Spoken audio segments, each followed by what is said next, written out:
Dalam Guru Abad 21 akan dijelaskan beberapa bagian. Yang pertama, keberadaan guru dalam abad ilmu pengetahuan. Yang kedua, tantangan guru abad 21. Yang ketiga, karakteristik guru dan ciri-ciri abad 21. Yang keempat, percakapan utama guru abad 21. Yang kelima, keterampilan guru abad 21. Dan yang terakhir, peranan guru abad 21.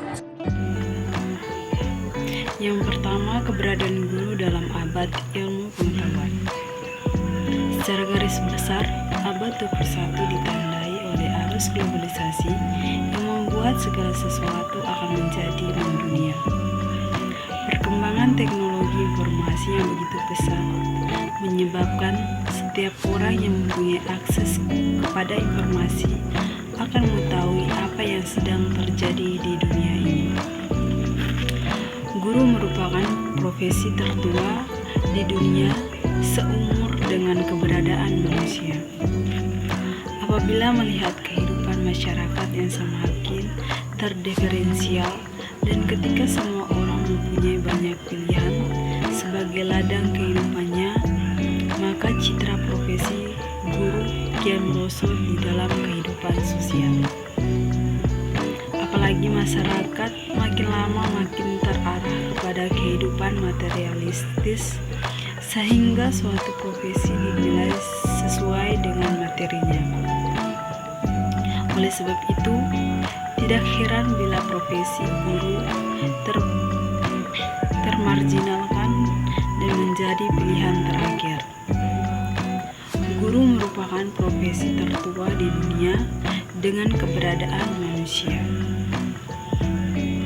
Apabila melihat kehidupan masyarakat semakin terdiferensial dan ketika semua orang mempunyai banyak pilihan sebagai ladang kehidupannya, maka citra profesi guru kian merosot di dalam kehidupan sosial. Apalagi masyarakat makin lama makin terarah pada kehidupan materialistis, sehingga suatu profesi dinilai sesuai nilai materinya. Oleh sebab itu, tidak heran bila profesi guru termarginalkan dan menjadi pilihan terakhir. Guru merupakan profesi tertua di dunia seumur dengan keberadaan manusia. Apabila melihat kehidupan masyarakat yang semakin terdiferensial dan ketika semua orang mempunyai banyak pilihan sebagai ladang kehidupannya, maka citra profesi guru kian merosot di dalam kehidupan. Apalagi masyarakat makin lama makin terarah kehidupan materialistis, sehingga suatu profesi dinilai sesuai dengan materinya. Oleh sebab itu, tidak heran bila profesi guru termarginalkan dan menjadi pilihan terakhir. Bahkan berpendapat bahwa profesi guru most thankless profession in the world. Secara umum, bagaimana dikembangkan oleh Taylor pada masa pembangunan jangka panjang. Kedua, masyarakat tidak dapat lagi menerima guru yang tidak profesional. Hal ini sesuai dengan rekomendasi UNESCO yang ditekankan pada 3 tuntutan, yaitu: yang pertama, guru harus dianggap sebagai pekerja profesional yang memberi layanan kepada masyarakat. Yang kedua, guru dipersyaratkan menguasai ilmu, keterampilan spesialis. Yang ketiga, ilmu dan keterampilan tersebut diperoleh dari pendidikan yang mendalam dan berkelanjutan. Bertitik tolak dari rekomendasi tersebut serta profesi guru saat ini, seharusnya guru pada abad 21 benar-benar merupakan guru yang profesional agar mampu menghadapi tantangan abad 21. Untuk itu, kompetensi sosial serta kompetensi pedagogik seorang guru perlu dikembangkan sehingga mampu mendidik siswa yang mempunyai kemampuan memprediksi dan menanggulangi Yang kedua, tantangan guru abad 21. Menurut Susanto 2010 terdapat 7 tantangan guru di abad 21, yaitu yang pertama, teaching in multicultural society, mengajar di masyarakat yang memiliki beragam budaya dengan kompetensi multibahasa. Yang kedua, teaching for the construction of meaning, mengajar untuk mengkonstruksi makna atau konsep. Yang ketiga, teaching for active learning, mengajar untuk pembelajaran aktif. Yang keempat, teaching and technology, mengajar dan teknologi. Yang kelima, teaching with new view about abilities, mengajar dengan pandangan baru mengenai kemampuan. Yang keenam, teaching and voice, mengajar dan pilihan. Yang ketujuh, teaching and accountability, mengajar dan akuntabilitas.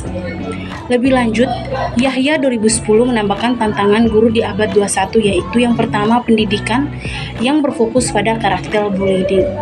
Yang kedua, pendidikan yang peduli perubahan iklim. Yang ketiga, entrepreneurial mindset. Yang keempat, membangun learning community. Kekuatan bersaing bukan lagi kepandaian, tetapi kreativitas dan kecerdasan bertindak atau hard skill, soft skills. Yang berikutnya, karakteristik dan ciri-ciri guru abad 21. Guru di abad 21 memiliki karakteristik yang spesifik dibanding dengan guru pada abad-abad sebelumnya. Adapun karakteristik yang dimaksud adalah sebagai berikut. Yang pertama, memiliki semangat juang dan etos kerja yang tinggi, disertai kualitas keimanan dan ketakwaan yang mantap. Yang kedua, mampu memanfaatkan iptek sesuai tuntutan lingkungan sosial dan budaya di sekitarnya. Yang ketiga, berperilaku profesional tinggi dalam mengemban tugas dan menjalankan profesi. Yang keempat, memiliki wawasan ke depan yang luas dan tidak picik dalam memandang berbagai permasalahan. Yang kelima, memiliki keteladanan moral serta rasa estetika yang tinggi. Yang keenam, mengembangkan prinsip kerja bersaing dan bersanding. Masih terkait dengan harapan-harapan yang digayutkan di pundak setiap guru, Haji Muhammad Surya, Ketua Umum Pengurus Besar PGRI, mengemukakan ada 9 karakteristik citra guru yang diidealkan masing-masing guru. Yang pertama, memiliki semangat juang yang tinggi disertai kualitas keimanan dan ketakwaan yang mantap. Yang kedua, mampu mewujudkan dirinya dalam keterkaitan dan padanan dengan tuntutan lingkungan dan perkembangan iptek. Yang ketiga, mampu belajar dan bekerja sama dengan profesi lain. Yang keempat, memiliki etos kerja yang kuat. Yang kelima, memiliki kejelasan dan kepastian pengembangan jenjang karir. Yang keenam, berjiwa profesionalisme tinggi. Yang ketujuh, memiliki kesejahteraan lahir dan batin, material dan non-material. Yang kedelapan, memiliki wawasan masa depan. Yang kesembilan, mampu melaksanakan fungsi dan perannya secara terpadu. Yang berikutnya, untuk dapat berperilaku profesional dalam mengembang tugas dan menjalankan profesi, maka terdapat 5 faktor yang harus senantiasa diperhatikan, yaitu yang pertama, sikap keinginan untuk mewujudkan kinerja ideal. Yang kedua, sikap memelihara citra profesi. Yang ketiga, sikap selalu ada keinginan untuk mengejar kesempatan-kesempatan profesionalisme. Yang keempat, sikap mental selalu ingin mengejar kualitas cita-cita profesi. Yang kelima, sikap mental yang mempunyai kebanggaan profesi. Yang berikutnya, ciri-ciri guru abad 21. Menghadapi tantangan abad 21, diperlukan guru yang benar-benar profesional. Pilaar tahun 1998 memberikan ciri-ciri agar seorang guru terkelompok ke dalam guru yang profesional. Masing-masing adalah 1. Memiliki kepribadian yang matang dan berkembang. 2. Memiliki keterampilan untuk membangkitkan minat peserta didik. Ketiga, memiliki penguasaan ilmu pengetahuan dan teknologi yang kuat. Yang keempat, sikap profesionalnya berkembang secara berkesinambungan. Yang kelima, menguasai subjek atau kandungan kurikulum. Yang keenam, mahir dan berketerampilan dalam pedagogi atau pengajaran dan pembelajaran. Yang ketujuh, memahami perkembangan murid-murid dan menyayangi mereka. Yang kedelapan, memahami psikologi pembelajaran. Yang kesembilan, memiliki kemahiran konseling. Keempat, kecakapan utama guru abad 21. Sesuai dengan undang-undang, guru dan dosen harus mempunyai berbagai kompetensi, di antaranya adalah kompetensi pedagogik, kompetensi akademik, kompetensi sosial, dan kompetensi kepribadian. Di samping 4 kompetensi tersebut, dalam membantu para siswa beradaptasi terhadap perubahan sosial dan teknologi di abad ke-21 ini, guru juga harus mempunyai kecakapan utama yang meliputi: yang pertama, akuntabilitas dan kemampuan beradaptasi sebagai seseorang yang dapat ditiru. Apapun yang dikerjakan dan diucapkan harus dapat dipercaya oleh orang lain. Dalam menjalankan tanggung jawab pribadi, mempunyai fleksibilitas secara pribadi pada tempat kerja maupun dalam hubungan dengan masyarakat sekitarnya. Yang kedua, kecakapan yang kedua ini sangat penting bagi guru. Kecakapan ini meliputi memahami, mengelola, dan menciptakan komunikasi yang efektif dalam berbagai bentuk dan isi, baik secara lisan, tulisan, maupun menggunakan multimedia.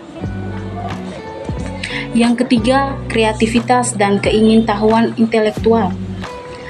Kecakapan kreativitas dan keingintahuan intelektual tersebut mencakup mengembangkan, melaksanakan, dan menyampaikan gagasan-gagasan baru kepada yang lain, bersikap terbuka dan responsif terhadap perspektif baru dan berbeda. Yang keempat, kritis dan berpikir dalam sistem kecakapan. Kecakapan berpikir kritis merupakan proses berpikir dan bertindak berdasarkan fakta yang telah ada. Apapun yang akan dilakukan dimulai dari identifikasi terhadap kemungkinan-kemungkinan yang akan timbul dari suatu perbuatan tersebut, berusaha untuk memberikan penalaran yang masuk akal dalam memahami dan membuat pilihan yang rumit, serta selalu memahami dan menjalin interkoneksi antara sistem. Yang kelima, kecakapan melek informasi dan media agar proses pembelajaran yang dilakukan guru di kelas menarik dan menantang. Maka di era globalisasi dan tanpa batas seperti sekarang ini, guru harus mampu menganalisa, mengakses, mengelola, mengintegrasi, mengevaluasi, dan menciptakan informasi dalam berbagai bentuk dan media. Yang keenam, kecakapan hubungan antar pribadi dan kerjasama sebagai makhluk sosial yang hidup di tengah-tengah masyarakat. Guru juga dituntut harus mampu menunjukkan kerjasama berkelompok dan kepemimpinan, mampu beradaptasi dalam berbagai peran dan tanggung jawab, mampu bekerja secara produktif dengan yang lain, mampu menempatkan empati pada tempatnya, serta mampu menghormati perspektif yang berbeda dengan pendiriannya. Yang ketujuh, identifikasi masalah, penjabaran, dan solusi. Dalam menghadapi masalah sekecil apapun, guru tidak boleh ceroboh dalam menanggapinya. Oleh sebab itu, guru dituntut untuk mempunyai kemampuan dalam menyusun, mengungkapkan, menganalisa, dan menyelesaikan masalah dengan baik. Yang kedelapan, pengarahan pribadi sebagai guru tentu setiap harinya menghadapi siswa yang perilakunya bermacam-macam. Oleh karena itu, guru dituntut memiliki kemampuan dalam memonitor pemahaman diri dan mempelajari kebutuhan yang diperlukan dalam pembelajaran, menemukan sumber-sumber belajar yang tepat, serta mentransfer pembelajaran dari satu bidang ke bidang lainnya. Yang kesembilan, tanggung jawab sosial. Orang tua atau masyarakat menyekolahkan anaknya di suatu sekolah mempunyai harapan agar anaknya berubah, baik dari segi perilaku maupun kecakapan kompetensinya.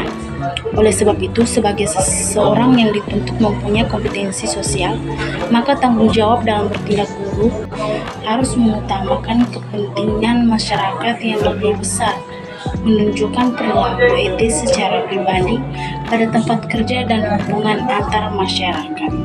Yang kelima, keterampilan guru abad 21. Menurut International Society for Technology in Education, karakteristik keterampilan guru abad 21 di mana era informasi menjadi ciri utamanya, membagi keterampilan guru abad 21 ke dalam 5 kategori, yaitu yang pertama mampu memfasilitasi dan menginspirasi belajar dan kreativitas siswa, yang kedua merancang dan mengembangkan pengalaman belajar dan asesmen era digital, yang ketiga menjadi model acara belajar dan bekerja di era digital, yang keempat mendorong dan menjadi model tanggung jawab dan masyarakat digital, yang kelima berpartisipasi dalam pengembangan dan kepemimpinan profesional. Yang terakhir, peranan guru abad 21. Guru yang berhubungan dengan aktivitas pengajaran dan administrasi pendidikan, diri pribadi, dan dari sudut pandang psikologis diantaranya. Yang pertama adalah hubungannya dengan aktivitas pembelajaran dan administrasi pendidikan. Guru berperan sebagai pengambil inisiatif, pengarah, dan penilai pendidikan. Yang kedua, wakil masyarakat di sekolah. Yang ketiga, seorang pakar dalam bidangnya. Yang keempat, penegak disiplin. Yang kelima, pelaksana instansi pendidikan. Keenam, pemimpin generasi muda. Dan yang ketujuh, penterjemah kepada masyarakat. Yang kedua, dipandang dari segi diri pribadinya, seorang guru berperan sebagai satu, pekerja sosial. Yang kedua, pelajar dan ilmuwan. Yang ketiga, orang tua. Yang keempat, model keteladanan. 5, pemberi keselamatan bagi setiap peserta didik. Yang ketiga, dari sudut pandang secara psikologis, guru berperan sebagai yang pertama, pakar psikologi pendidikan. Yang kedua, seniman dalam hubungan antara manusia. Yang ketiga, pembentuk kelompok. Yang keempat, katalis agen atau inovator, dan yang terakhir petugas kesehatan mental.